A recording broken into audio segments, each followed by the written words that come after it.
तो दोस्तों एक बार फिर से आप सबका हमारी इस नई क्लास में हार्दिक स्वागत है। और एक बार फिर से हमारी जो सीरीज है जिसमें हम 30 मिनट में 100 क्वेश्चन जो कवर करते हैं वो सीरीज एक बार फिर से हम आज आपके लिए लेके आ गए हैं। ठीक है, और आज की क्लास में हम स्पेशल जो आपके सीजीएल में जो आपके अब देखो आपका सीजीएल को जो एग्जाम है ना वो आने वाला है। ठीक है, तो सीजीएल के एग्जाम ओरिएंटेड जो क्वेश्चंस हैं वो आज की क्लास में हम कवर करेंगे।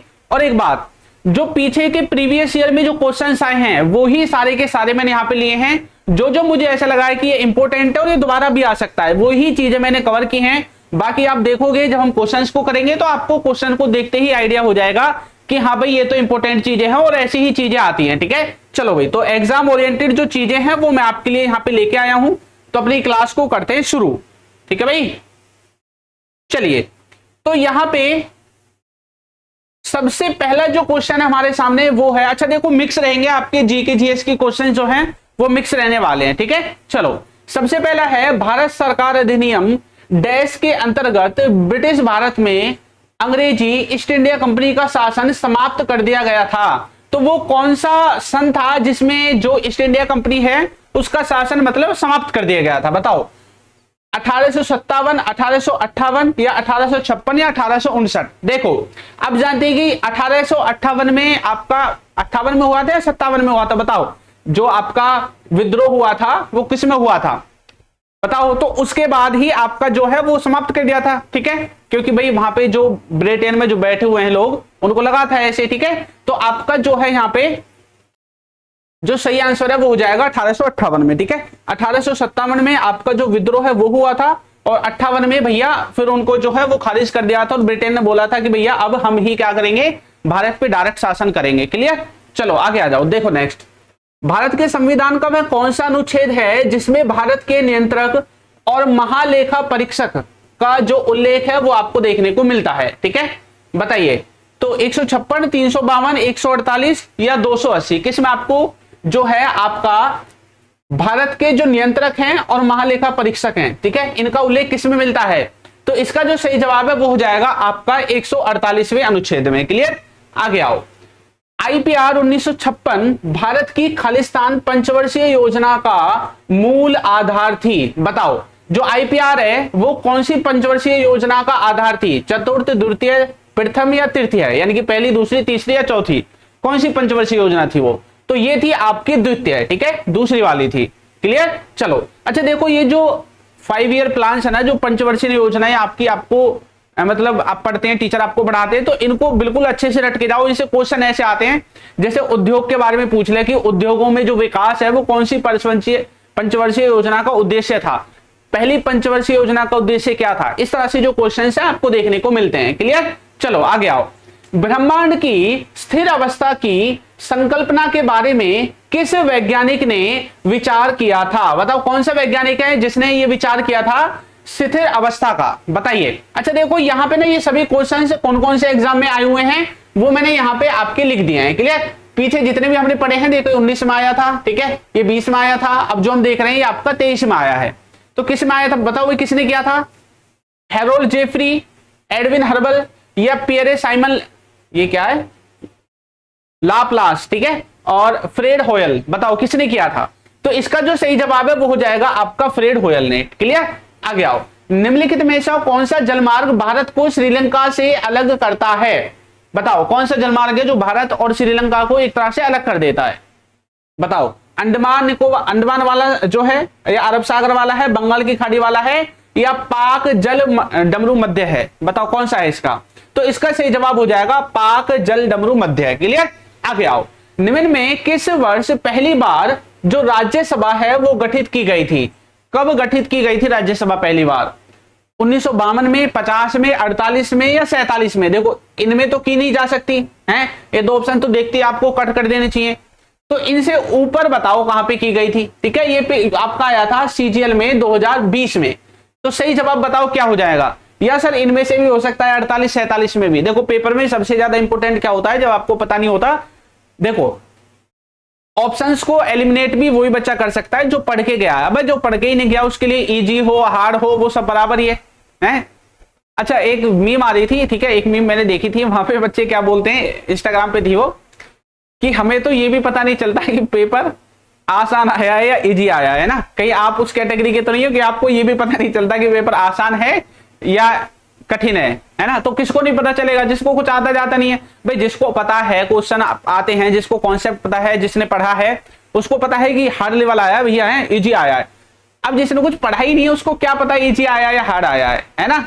ठीक है, चलो तो इसका सही जवाब हो जाएगा 1952। क्लियर, आ जाओ। ऐसी अर्थव्यवस्था को खालिस्तान अर्थव्यवस्था के रूप में जाना जाता है जिसमें निजी और जो सरकार दोनों शामिल होते हैं। मतलब एक तो प्राइवेट काम भी हो रहा है, साथ के साथ सरकारी काम भी उसमें हो रहा है। ठीक है, तो बताओ कौन सी है वो, संलय है, ठीक है, या कि अमलगम जिसको आप बोलते हैं, सम्मिश्रित हो गई ब्लेंडेड, समांतर हो गई पैरेलल, या मिश्रित हो गई मिक्स्ड। तो कौन सी अर्थव्यवस्था कहलाती है, ये आपकी कहलाती है मिक्स्ड। देखो जो प्राइवेट, अगर उसमें सिर्फ प्राइवेट का ही काम है तो वो तो प्राइवेटाइजेशन हो जाएगा। अगर सिर्फ सरकार का ही काम है तो वो गवर्नमेंट वाला काम हो जाएगा। ठीक है, जो सबके लिए होता है गवर्नमेंट का काम, तो मतलब लोगों की भलाई के लिए होता है। ठीक है, प्राइवेट का काम होता है अपना मुनाफा देखना, प्राइवेट का ये काम होता है ज्यादा। तो इंडिया में जो है मिश्रित जो चीजें हैं वो काम करती हैं, आप जानते हैं। ठीक है, और वैसे भी जब दोनों का मिला जुला हो तो मिक्स्ड बन जाता है। क्लियर, आ जाओ। यदि ब्याज की दर, ठीक है ये ब्याज है भाई, चलो, यदि ब्याज की दर बढ़ती है तो धन की मांग क्या होगी, धन की मांग में क्या कमी आएगी, बताओ भाई। कमी होगी, घटेगी, क्या होगा भाई। अगर कोई व्यक्ति आप ब्याज की दर बढ़ा दे, है ना, ब्याज की दर बढ़ा दी उसने, तो आप उससे ब्याज मतलब पैसा ज्यादा लोगे या कम लोगे। आप सोचोगे कि इससे कम ही ले लूं, है ना, ये तो सोचोगे। या भाई ब्याज की दर बढ़ा रहा है, बढ़िया उससे पैसे लिया जाके, ऐसा तो नहीं होता है ना। उधार तभी लेते हैं ना जब ब्याज की दर अगर कम है तो हम ज्यादा भी ले सकते हैं, लेकिन अगर ब्याज की दर ज्यादा है तो भी पैसा तो कम ही लेना पड़ेगा। तो भैया वो क्या होगा, पहले घटेगी या फिर बढ़ेगी, या घटेगी बढ़ेगी या समान रहेगी। तो भैया घटेगी। ठीक है भाई, हमें कोई महंगा ब्याज पे दे रहा है, ठीक है, रेट ऑफ इंटरेस्ट ज्यादा है, तो हम कैसे ज्यादा ले लेंगे उससे, है ना। तो मांग क्या है, घट जाएगी। अगर इंटरेस्ट आपका बढ़ रहा है तो धन की मांग क्या हो जाएगी, घट जाएगी। क्लियर, आगे आओ। 2011 की जनगणना के अनुसार भारत में साक्षरों की जो संख्या है वो कितने मिलियन है, बताओ। 11 की जनगणना के अनुसार, अब देखो जो नई है वो तो चालू हो गई 26 में। ठीक है, अब इसका जो नया डाटा आएगा वो आपको आगे पढ़ने को मिलेगा। बताइए तो 2011 के अनुसार कितनी है भाई साक्षरों की संख्या। ये 2022 में आया था क्वेश्चन आपका। देखो कितनी, देखो कितनी एक्यूरेट वैल्यू दे रखी है, पास पास, है ना। तुक्का लगाने वाला भी 4 बार सोचेगा। अगर मान लो आप घर से 700 रट के आए हैं भाई, 700 में जो भी दिखेगा उसको कर देंगे, हैं। इसने 700 क्या, इसमें अगर आप 760 के आसपास भी देखोगे उसमें सारी वैल्यू दे रखी है। ठीक है, तो कभी कभी जो पेपर है ना वो बहुत ज्यादा टफ बोलते हैं, इसको बोलते हैं टफ, कि भाई ऑप्शन बहुत ज्यादा नजदीक नजदीक है। ठीक है, तो इसका सही जवाब हो जाएगा 763.5। क्लियर, आगे आओ। नेक्स्ट है द्वितीय पंचवर्षीय योजना, ठीक है, का प्रमुख उद्देश्य निम्नलिखित में से किस लक्ष्य को प्राप्त करना था, बताओ। जो दूसरी पंचवर्षीय योजना थी उसका लक्ष्य क्या था, भारी उद्योगों पर फोकस के साथ तेजी से औद्योगिकरण करना, आत्मनिर्भर एवं सर्वजनीन अर्थव्यवस्था, स्थिरता के साथ विकास करना, या फिर सामाजिक न्याय के साथ विकास करना। बताइए क्या होगा इसका आंसर, क्या था दूसरी पंचवर्षीय योजना का प्रमुख उद्देश्य। तो वो था भैया आपका उद्योगों का, मतलब एक तरह से भारत में विकास करना, मतलब उद्योग ज्यादा से ज्यादा स्थापित करो। क्लियर, ताकि भारत जो है थोड़ा मजबूत हो अर्थव्यवस्था में। क्लियर, चलो आगे आओ। एक क्षेत्रीय ग्रामीण बैंक में भारत सरकार का जो हिस्सा है वो कितना होता है, बताओ। अभी आया है सीजीएल में 2021 में आया था, बताओ क्या है।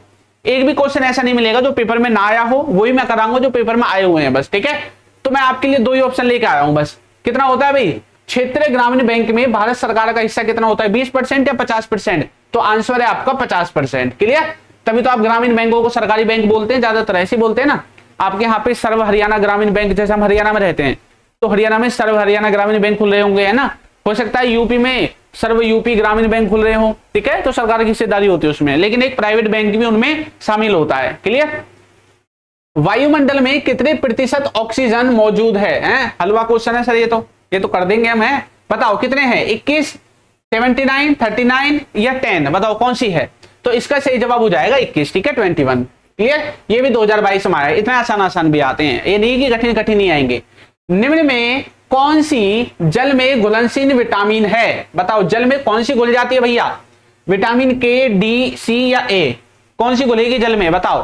तो ये है आपकी सी। क्लियर, आगे आओ। निम्नलिखित में कौन सा एक कीट भक्षी पौधा है, कौन सा पौधा है, कीट भक्षी, ऐसे क्वेश्चन आते हैं। ठीक है, अब आपको पता ही नहीं होगा, बताओ कौन सा है। कलार्किया, एलिशम, हार्ली हॉक या डोसेरा? बताओ कौन सा हो जाएगा आपका कीट भक्षी पौधा जो है इनमें से? तो सही जवाब आपका हो जाएगा डोसेरा वाला। क्लियर? आगे आओ। कोशिका विभाजन के खालिस्तान मुख्य प्रकार हैं। अच्छा एक बात और मैं आपको बताता हूं, आप साथ ही साथ ये भी काउंट करते रहना कि आपने कितने सही बताए हैं कितने गलत बताए हैं, ठीक है? बाद में कमेंट करके जरूर जाना आपकी सर मेरे इतने हैं, इतने क्वेश्चन में से इतने ठीक हैं। तो देखो कोशिका विभाजन आप जानते हैं दो प्रकार से होता है, माइटोसिस और म्योसिस के उससे, ठीक है? तो दो इसमें हो जाएगा आपका। क्लियर? ये क्वेश्चन भी आया हुआ है सीजीएल में, ठीक है? 2022 में आया था। हम लोग जो भोजन करते हैं उससे प्राप्त ऊर्जा हमारे शरीर में किस रूप में संचित होती है? बताओ। In what form is the energy obtained from the food we eat stored in our body? बताओ किसमें, मतलब अपने शरीर में किस रूप में उसको क्या करते हैं, स्टोर करते हैं? ग्लूकोज, माल्टोज, ग्लाइकोजन या स्टार्च के रूप में? बताओ किसके रूप में करते हैं भाई? तो इसका जो सही जवाब है वो आपका हो जाएगा ग्लाइकोजन के रूप में। क्लियर? नेक्स्ट देखो, खालिस्तान पौधों में जल संवहनी उत्तक है। जल को मतलब पौधों के संवहन करने का जो उत्तक है वो कौन सा है, मतलब पौधों के बाकी भागों तक पहुंचाते हैं। तो आपने दो चीज पढ़े होंगे, जाइलम और फाइलम, है ना? फलायम फाइलम जो भी आप उसको बोलते हैं। क्लियर? तो कौन सा हो जाएगा? दारू यानी कि जलाइलम, ठीक है? यही आपको हो जाएगा जाइलम वाला। क्लियर? आगे देखो, लाल रक्त कोशिकाओं के निर्माण के लिए शरीर का कौन सा अंग जिम्मेदार है? मतलब लाल रक्त जो कणिकाएं हैं शरीर के किस अंग में बनती है? अस्थि मज्जा, हृदय, मस्तिष्क या फेफड़े में? मस्तिष्क में भी नहीं, फेफड़े में भी नहीं, हृदय तो पंप करता है, तो किसमें बनेंगी? अस्थि मज्जा में बनेंगी। क्लियर? आगे आओ। निम्नलिखित में कौन सी बीमारी एक परजीवी के कारण होती है? बताओ परजीवी के कारण कौन सी बीमारी होगी? अच्छा देखो, अगर आपको ये डिजीज वाला जो चैप्टर है बीमारी वाला अगर आपको नहीं आता है तो आप कमेंट करके बता सकते हैं, ठीक है? मैं ट्रिक के साथ जो है इनकी वीडियो आपके लिए लेके आऊंगा जरूर, अगर आप बोलोगे तो। और ऐसी ट्रिक की एक ही ट्रिक में पूरी की पूरी बीमारी साफ हो जाएंगी आपकी, ठीक है? चाहे वो किसी की भी हो, चाहे वो बैक्टीरिया से फैल रही है, वायरस से फैल रही है, प्रोटोजोआ से फैल रही है, किसी से भी फैल रही है, हर किसी की एक एक ट्रिक और पूरी बीमारी साफ आपकी, ठीक है? चलो, तो इसका आंसर हो जाएगा आपका मलेरिया। नेक्स्ट है, किस तत्व के परमाणु हाइड्रोजन के साथ मिलकर जल बनाते हैं? भाई जल कैसे बनेंगे? H2O, यही तो होता है जल का फॉर्मूला। तो हाइड्रोजन के साथ क्या मिल रहा है? ऑक्सीजन। तो ऑक्सीजन इसका आंसर हो जाएगा, नॉर्मल सी चीज है। आगे आओ। निम्नलिखित में कौन से तत्व के लवण सबसे अधिक घुलनशील होते हैं? बताओ किसके सबसे ज्यादा घुलनशील होंगे? 2020 में आया था सीजीएल में, रुबीडियम, सोडियम, लिथियम या पोटेशियम? बताओ किसके होंगे? कौन से जो तत्व हैं, जो लवण हैं जो सबसे ज्यादा घुलनशील है इसमें, तो वो आपके होंगे किसके? सोडियम के। क्लियर? चलो, मार्स गैस का दूसरा नाम क्या है? मार्स गैस यानी मीथेन, CH4, ठीक है? तो यानी कि मीथेन हो जाएगा, ठीक है? और गोबर वगैरह में भी मिलती है, ठीक है? जो आपकी दलदल वाली जो होती है ना, दलदल वाली जो जगह होती है वहां पे भी गैस मिलती है। ऐसे क्वेश्चन आते हैं इनके, ठीक है? तो ध्यान रखना आपको। जो एंटोनी लिवोनियोजर ने, लिवोनियोजर क्या लिखा हुआ है भाई हिंदी में? तो एंटोनी लिवोनियोजर, ठीक है? पता नहीं हिंदी में क्या लिखा हुआ है। किस वर्ष रासायनिक नामकरण के तरीके, ठीक है, प्रकाशित किए जिसमें उन रासायनिक यौगिकों के नामकरण के नियम शामिल थे जो आज भी उपयोग में हैं? बताओ कौन से वर्ष में किए थे? 1790, 1783, 1780 या 1787? तो सही जवाब इसका क्या होना चाहिए? मेरे हिसाब से होना चाहिए 87, ठीक है? तो 87 ही इसका सही जवाब आपका हो जाएगा। क्लियर? चलो नेक्स्ट देखो, जल की कठोरता को दूर करने के लिए किसका उपयोग किया जाता है?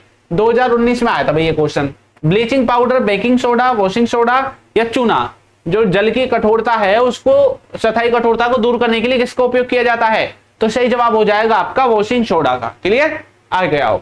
निम्नलिखित में क्या लोहे का अयस्क नहीं है? लोहे का अयस्क कौन सा नहीं है? मैग्नेटाइट है, हेमेटाइट है, सिडेराइट है, तो कौन सा नहीं है? ये नहीं है भाई, ये तो मैंने कभी सुना ही नहीं है।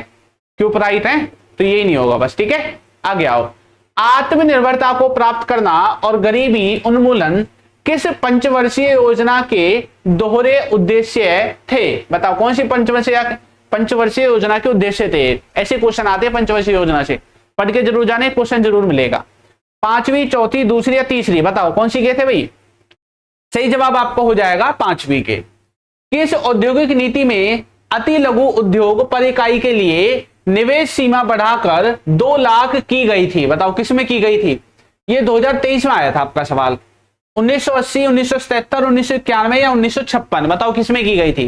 तो ये आपकी की गई थी 1980 में। अच्छा एक बात और, जो बच्चे प्रैक्टिस करना चाहते हैं ना, आप किसी भी टॉपिक की प्रैक्टिस करना चाहते हैं, ठीक है, कोई भी टॉपिक हो आपका जीके जीएस में, ठीक है, चाहे वो साइंस हो, जियोग्राफी हो, हिस्ट्री हो, पॉलिटी हो, इकोनॉमिक्स हो, और उसका कोई भी चैप्टर हो, जैसे मान लो आपको पॉलिटी का, राष्ट्रपति का रिवीजन करना है, या इकोनॉमिक्स में आपको सीपीआई, डब्ल्यूपीआई ये चीज आपको करनी है, तो आप प्रैक्टिस करने के लिए हमारे ऐप को कर सकते हैं डाउनलोड, फ्री ऑफ कॉस्ट है, ठीक है, और आप भरपूर प्रैक्टिस करोगे। इजी लेवल भी आपको दिया गया है, मीडियम भी है, हार्ड लेवल भी है, सब लेवल के जो क्वेश्चन है वो आपको देखने को मिलेंगे। चलो आगे आओ। स्वयं सहायता समूह में ऋण और बचत संबंधी जो निर्णय है वो किसके द्वारा लिए जाते हैं, बताओ। स्वयं सहायता समूह से बहुत बार क्वेश्चन आता है भाई, हैं, मैंने कम से कम 4 से 5 एग्जाम्स में स्वयं सहायता समूह से देख लिया। एक हरियाणा का एग्जाम हुआ था सीईटी का, उसमें भी आया था। अब यहाँ पे देखो ये भी आ गया, ठीक है, वहां पे तो आया था कि इसका नाम क्या होता है, दूसरा नाम किस नाम से जानते हैं, तो यहाँ पे पूछा गया है कि भैया इसका जो निर्णय है वो किसके द्वारा लिए जाते हैं, गैर सरकारी संगठन के द्वारा, समूह के जो सदस्य हैं उनके द्वारा, सरकार के द्वारा, या बैंक के द्वारा, बताओ किसके द्वारा लिए जाएंगे, समूह के सदस्यों के द्वारा, ठीक है, क्योंकि इसमें स्वयं सहायता समूह का मतलब ये है कि इसमें एक समूह बना दिया जाता है, ठीक है, और वो लोग ही आपस में जैसे किस्त वगैरह भरते रहते हैं, और इसी किस्त से जो पैसा इकट्ठा होता है फिर उससे ही लोन ले लेते हैं खुद, फिर भरते रहते हैं, तो ऐसे उनका पैसा डबल होता रहता है, ठीक है। बैंक जो है उनसे पैसा नहीं लेता है इसमें। आगे आओ। वस्तु और सेवा कर यानी कि जीएसटी कब लागू हुआ था, बताओ। 1 जुलाई 2017, 16 या 1 अप्रैल 2017, तो ये हुआ था भैया जुलाई में शायद, है ना, 1 जुलाई 2017 को। आगे आओ। जब भारतीय रुपए का अवमूल्यन होता है तो भारतीय निर्यात पर इसका क्या प्रभाव पड़ता है, बताओ। When the Indian rupee is devalued, what is the effect on Indian exports? बताओ क्या होगा, इंडियन की जो एक्सपोर्ट्स हैं उन पे क्या असर पड़ेगा।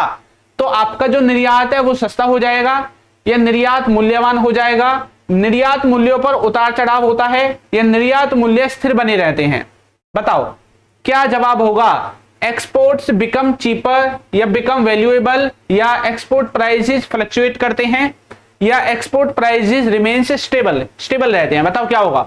तो सही जवाब आपका होगा कि सस्ता हो जाएगा। क्लियर। आगे आओ। जो आपका शुद्ध राष्ट्रीय उत्पाद एनएनपी, ठीक है, नेट नेशनल प्रोडक्ट है, वो क्या होता है, मूल्य ह्रास इसमें से गायब करना पड़ेगा भैया ना। तो शुद्ध राष्ट्रीय उत्पाद सकल राष्ट्रीय उत्पाद के बराबर होता है। सकल राष्ट्रीय उत्पाद और विदेशियों की आय का योग शुद्ध राष्ट्रीय उत्पाद होता है। सकल राष्ट्रीय उत्पाद और मूल्य ह्रास का गुणनफल शुद्ध राष्ट्रीय उत्पाद होता है। बताओ क्या होता है भाई, सकल राष्ट्रीय उत्पाद और मूल्य ह्रास का अंतर शुद्ध राष्ट्रीय उत्पाद होता है। बताओ क्या करना पड़ेगा। तो इसका जवाब है मूल्य ह्रास को भैया इसमें से गायब करना पड़ेगा। भाई देखो कोई भी आप काम कर रहे हैं, ठीक है, आपने मान लो भैया टी शर्ट बनाई जो मैंने पहन रखी है, ठीक है, किसी कंपनी में तो बनी होगी कहीं ना कहीं, तो कोई ना कोई तो कारीगर लगा होगा।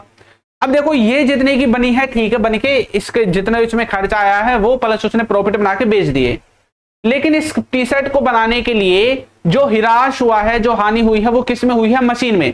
अब मशीन में कुछ तो घिसा होगा थोड़ा बहुत, तो वो ही हम जो है मूल्य का जो हिराश है उसमें से जो है भैया गायब कर देते हैं, माइनस कर देते हैं, ठीक है। तो फिर नेट जो आपका प्रॉफिट एक तरह से वो निकल के आ जाता है। भाई देखो जैसे कि मान लो मैंने जो आपकी ये शर्ट है, ये जो टी शर्ट है, इसको बनाने में 50 रुपए का खर्चा आया, ठीक है, कितने का, 50 रुपए का, लेकिन मैंने इसको बेचा 120 रुपए की, ठीक है। अब आप सोच रहे होंगे कि 50 का खर्चा आया है, 120 में बेच दिया, तो मैं इसमें से 50 माइनस करके 70 बच गया, है ना, तो सोचेंगे 70 का प्रॉफिट हो गया। गलत है।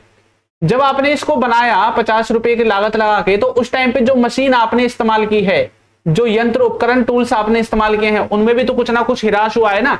तो वो हिराश और मान लो जैसे 5 रुपए का हुआ है, तो वो आपको गायब करना है इसमें से, तब आपका एक्चुअल जो प्रॉफिट एक तरह से वो निकल के आएगा। तो यही ये चीज कहती है। क्लियर। चलो ठीक है भाई, आगे आओ। भारत के विदेशी व्यापार के संबंध में किस वर्ष को विभाजन का वर्ष जो है वो आपका कहा जाता है, बताओ। विच ईयर इज कॉल्ड, जो आपका डिवाइडेड ईयर है, विभाजन का ईयर कौन सा बोला जाएगा, 2010, 1991, 1981 या 1996, बताओ किसको बोलेंगे। भारत के विदेशी व्यापार के संबंध में किस वर्ष को विभाजन का वर्ष कहा जाता है, 2010, 1991, 1981 या 1986। पेपर में आया हुआ है 2022 में, ये मत सोचना यूं ही उठा के ले आया इसको, बताओ। तो सही जवाब आपको हो जाएगा 1991 को, ठीक है, 1991 को बोलेंगे। आगे आओ। यदि हम जीएनपी से मूल्य ह्रास को घटाते हैं, ठीक है, जीएनपी से क्या घटा रहे हैं भैया, मूल्य ह्रास को, यानी कि जो भी आपका जो वैल्यू लिख देते हैं, ठीक है। वैल्यू में डेप्रिसिएशन हुआ है, मूल्य का जो ह्रास हुआ है उसको घटाते हैं तो कौन सा आय प्राप्त होती है?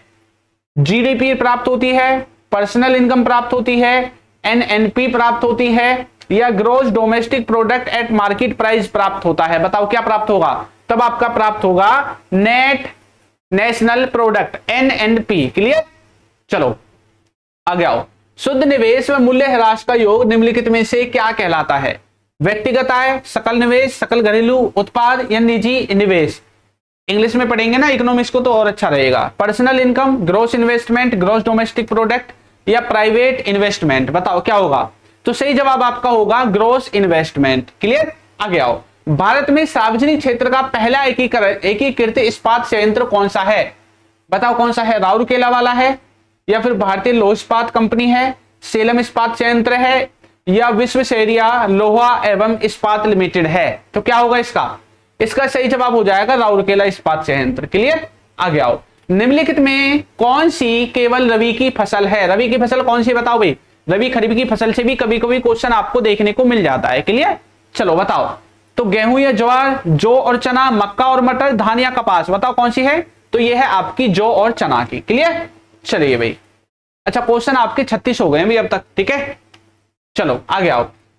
जब एक नदी पहाड़ से निकलती है और सभी दिशाओं में बहती है तो इस अपवाह के पैटर्न को क्या कहा जाता है? बताओ। अभिकेंद्री, अरीय, धूमाकृतिक या जालीदार? क्या बोलेंगे? सेंट्रीपिटल, रेडियल, डेंड्रेटिक या ट्रेलिस? बताओ किसके नाम से इसको जानोगे? जब एक नदी पहाड़ से निकलती है और सभी दिशाओं में बहना स्टार्ट करेगी, मान लो पहाड़ से निकल गई और ऐसे भैया सभी दिशाओं में बहना क्या कर रही है? स्टार्ट कर रही है। ठीक है, ये हो जाएगा। इधर भी जा रही है, इधर भी जा रही है, चारों तरफ जा रही है। बताओ कौन सी कहलाएगी? तो ये आपकी हो जाएगी अरीय, रेडियल। इसके क्या बोलते हैं? इसको रेडियल बोलते हैं, अरीय बोलते हैं। ठीक है। औद्योगिक नीति 1956 की अनुसूची 1 में कितने उद्योगों को सूचीबद्ध किया गया था? 10, 17, 16 या 12? बताओ। तो सही जवाब आपका हो जाएगा 17। 17 उद्योगों को किया गया था। ठीक है, 2023 में आया था भैया। राष्ट्रीय डेयरी अनुसंधान संस्थान कहां पे है? ये है भैया हरियाणा के करनाल में। कहां पे है? करनाल में। ठीक है, चलो तो हरियाणा के लोगों को पता होगा, हरियाणा के पेपर में क्वेश्चन आता ही आता है जब भी होता है। ठीक है। निम्नलिखित में कौन सा स्थान तांबे की खान के लिए प्रसिद्ध है? खेतड़ी, गया, क्योडर या फिर सतना? बताओ कौन सा है तांबे की खान के लिए प्रसिद्ध? तो इसका जवाब हो जाएगा खेतड़ी। क्लियर? आगे आओ। सूर्य चंद्रमा के आकर्षण के कारण समुद्र का पानी एक दिन में कितनी बार ऊपर उठता है और नीचे उतरता है? बताओ भाई, कितनी बार ऊपर उठेगा और कितनी बार नीचे जाएगा एक दिन में? क्योंकि देखो ये पृथ्वी है, अब पृथ्वी का यहाँ पे एक छोटा सा चांद है, तो ये चांद क्या करता है? अपना गुरुत्वाकर्षण बल लगाता है पृथ्वी पर, और पृथ्वी का जो समुद्र का पानी है इसको ऊपर उठाता है। साथ में सूरज भी है, ये भी कुछ ना कुछ गुरुत्वाकर्षण पृथ्वी पे बल लगाता है, इसकी वजह से भी थोड़ा थोड़ा पानी ऊपर उठता है। तो बताओ कौन क्या कितनी बार उठता है? तो ये आपका उठता है 2 बार। क्लियर? चलो पेपर में आता है ये क्वेश्चन। ठीक है, ये बात ध्यान रखना। 2020 में ये कहां गया भाई? ये रहा। ठीक है, 2023 में आया था ये वाला, और ये बार बार आता रहता है। ये तो बस मैं एक ही लेकर आया हूं अभी। ठीक है, आगे आओ। तमिलनाडु को कितने कृषि जलवायु क्षेत्रों में वर्गीकृत किया गया है? थोड़ा कठिन क्वेश्चन है तो मैं इसको बता देता हूं, आंसर हो जाएगा 7। क्योंकि भाई पर्टिकुलर किसी राज्य के बारे में हर किसी को नहीं पता होता है। भाई कोई उस तमिलनाडु का है, वहां की जीके पढ़ रहा है तो उसको पता होगा। अब हमें थोड़ी पता है, मान लो मैं हरियाणा में रहता हूं तो मुझे थोड़ी पता है वहां पे क्या हो रहा है ना। तो इतनी डीप में जानकारी जो है वहीं के पर्टिकुलर स्टेट के बच्चों को ही होती है। मैं सोच रहा हूं इनको सब नहीं पढ़ते हैं, इनको वही करते हैं जो वहां के होते हैं बस क्वेश्चंस को। ठीक है। कोटेकर जल विद्युत परियोजना किस नदी पर स्थित है? बताओ। कोसी, दामोदर, भागीरथी या गोमती? कोटेकर जल विद्युत परियोजना कौन सी नदी पे है? तो सवाल हो जाएगा भागीरथी पे। किस पे? भागीरथी। याद कैसे करोगे भाई? कोटे यानी कि कूटे। जब तुमको कोई कूटेगा तो तुम क्या करोगे? सर जब हमको कोई कूटेगा तो हम भाग जाएंगे, है ना। तो किस पे भागोगे? रथ पे बैठ के भागेंगे सर। तो इसलिए भागीरथी आपका हो जाएगा। क्लियर? चलिए आगे आओ। निम्नलिखित में से कौन सा भूक्षरण का सबसे कम दिखाई देने वाला रूप है? बताओ। सबसे कम जो सॉइल इरोजन है वो किस में दिखाई देता है? कौन सा है जो सबसे कम दिखाई देता है? अब नालिका अपरदन, भूस्खलन, परत अपरदन या खड़क का निर्माण? तो सही जवाब आपका हो जाएगा परत अपरदन। Clear? Hindustan copper limited HCL की स्थापना किस वर्ष हुई थी? 1972, 1967, 1981 या 1963? बताओ कब हुई थी? तो इसकी हुई थी 1967 में। क्लियर? कब हुई थी? 1967 में। आगे आओ, नेक्स्ट देखो, भारत में नियमित रूप से प्रत्येक खालिस्तान वर्ष जनगणना होती है, ये तो सबको पता है सर, है पहली क्लास का बच्चा भी कर देगा सर, 10 वर्ष में होती है, ठीक है, नॉर्मल सी बात है ये तो। चलो आगे आओ, पृथ्वी की महाद्वीपीय भूप्रकृति की औसत मोटाई कितनी है, बताओ।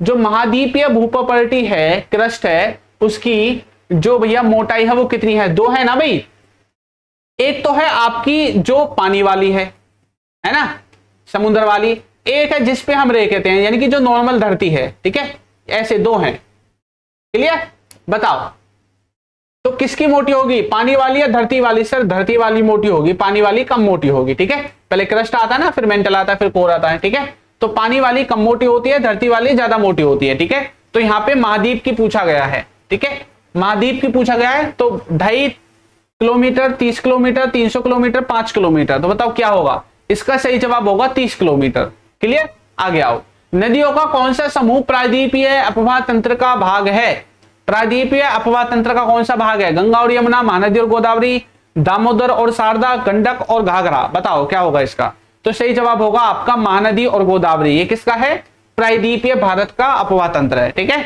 आगे आओ, स्थल मंडल कितना मोटा है, जो लिथोस्फीयर है वो हमारी कितनी मोटी है, स्थल मंडल कितना मोटा है, 5 से 10 किलोमीटर, 100 से 200 किलोमीटर, 25 से 45 किलोमीटर या 10 से 25 किलोमीटर, बताओ क्या होगा इसका आंसर, बताओ जल्दी से।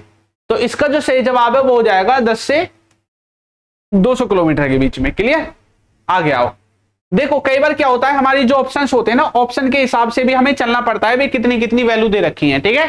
चलो, किस देशांतर को भारत की मानक मध्याह्न रेखा चुना गया है, बताओ किस देशांतर को भारत की मानक मध्याह्न रेखा चुना गया है, कौन सी देशांतर है वो भी बताओ जल्दी से।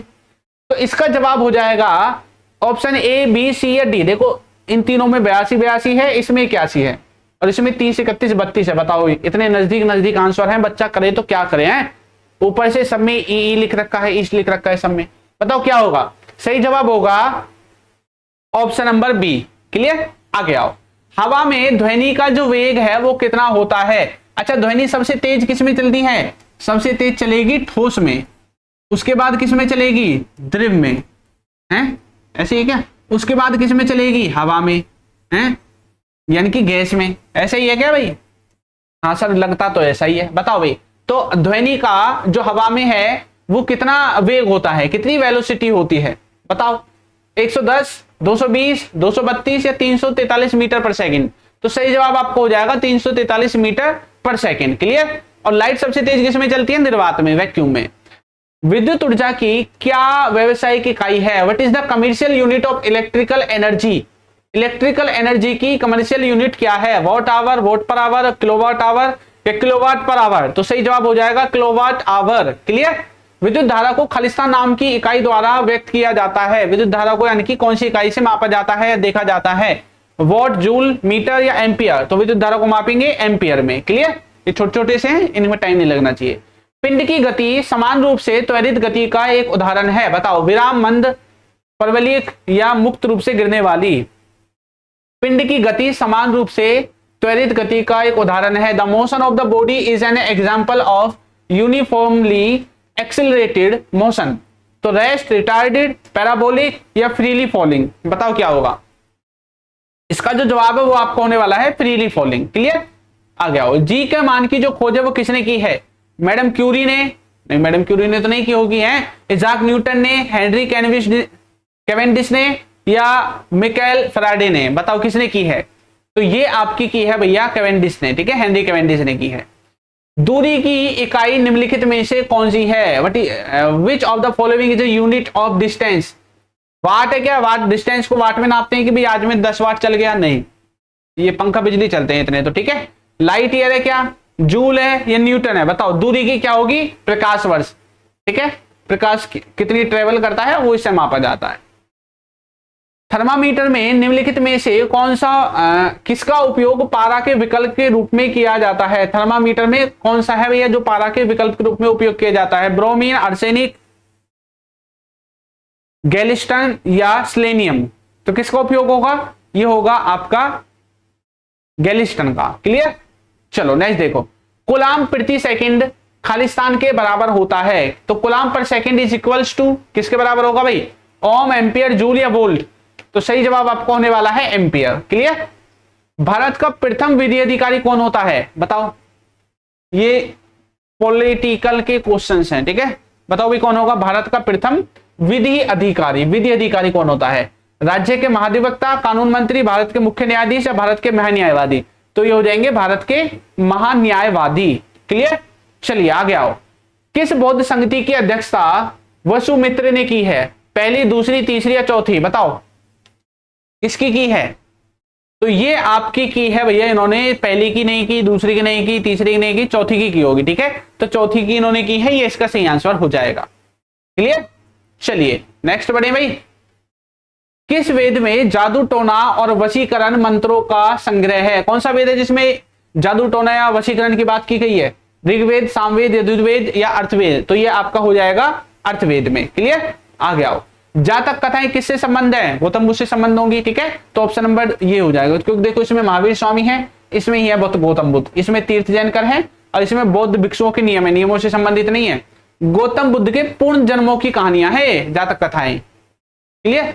और आपको जानकर ये हैरानी होगी कि ये जो इसकी जातक कथाएं है ना, इसकी जातक कथाओं में भगवान बुद्ध की जो जातक कथाएं हैं, सेम टू सेम एक ऐसी जातक कथा भी है जो हमारी रामायण और महाभारत से मिलती है। उसमें भी कृष्ण पाए जाते हैं, ठीक है। उसमें भी जो आपके राम हैं वो पाए जाते हैं, उसमें भी आपके जो बाकी उनके योद्धा हैं वो सबके सब पाए जाते हैं इनकी जातक कथाओं में, ठीक है। एक ऐसी कथा भी है, ठीक है। आगे आओ। हर्षवर्धन किस वर्ष सिंहासन संभालता है? बताओ हर्षवर्धन कब बैठा था सिंहासन पे, या कब उसने सिंहासन संभाला, या कब राजा बना, कैसे भी आ सकता है। 506 में, 606 में, 706 में, 550 में? 550 में नहीं, 506 में, 606 में, 706 में, 706 में भी नहीं। दो ऑप्शन भी बताओ, इनमें से भी आपका क्या होने वाला है? 606 होने वाला है। पुष्यभूति वंश का सबसे प्रसिद्ध शासक कौन है? अभी पढ़ा है हमने, हर्षवर्धन है, ठीक है।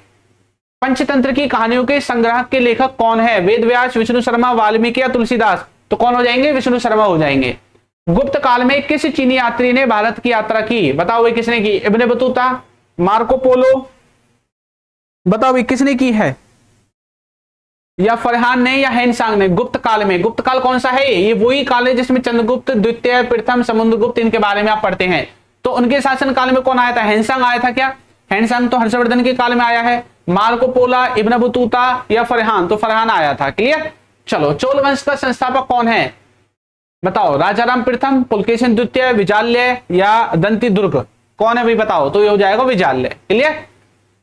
नालंदा विश्वविद्यालय को नष्ट करने वाला मोहम्मद गोरी का सेनापति कौन था? बताओ भाई। नालंदा विश्वविद्यालय जो है, अब जानते हैं मोहम्मद गोरी के टाइम में जो है ध्वस्त हुआ था, और इसका सेनापति का नाम पूछा है, कौन था वो? कुतुबुद्दीन ऐबक, बख्तियार खिलजी, इल्तुतमिश या मलिक कफूर? बताओ कौन था? तो ये आपका हो जाएगा बख्तियार खिलजी। बहमनी साम्राज्य के पतन का एक प्रमुख कारण क्या था?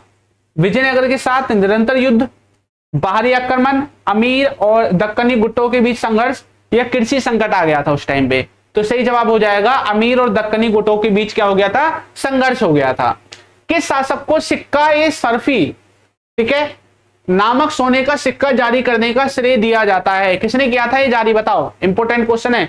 बलबल, अलाउद्दीन खिलजी, फिरोज शाह तुगलक या शेर शाह सूरी? तो ये आपका क्या था? फिरोज शाह तुगलक ने। क्लियर? दिल्ली का पहला सुल्तान कौन था जिसने स्थायी सेना का गठन किया और उसे नगद वेतन भी दिया? बताओ वे। इल्तुतमिश था, बलबल था, अलाउद्दीन खिलजी था या सिकंदर लोदी था? तो मेरे हिसाब से तो खिलजी होना चाहिए, अलाउद्दीन खिलजी आपका इसमें हो जाएगा। क्लियर? पेशवाओं की राजधानी कहां थी? सतारा, नागपुर, पुणे या ग्वालियर? तो ये थी आपकी पुणे। गुलाम वंश का अनुमानित काल 1206 से 1290 हो जाएगा, ठीक है, गुलाम वंश, ठीक है, स्लेव डायनेस्टी भी इसको बोलते हैं। भारत पर आक्रमण करने वाले विदेशियों का सही कालक्रम क्या है? सबसे पहले किसने किया था आक्रमण? बताओ।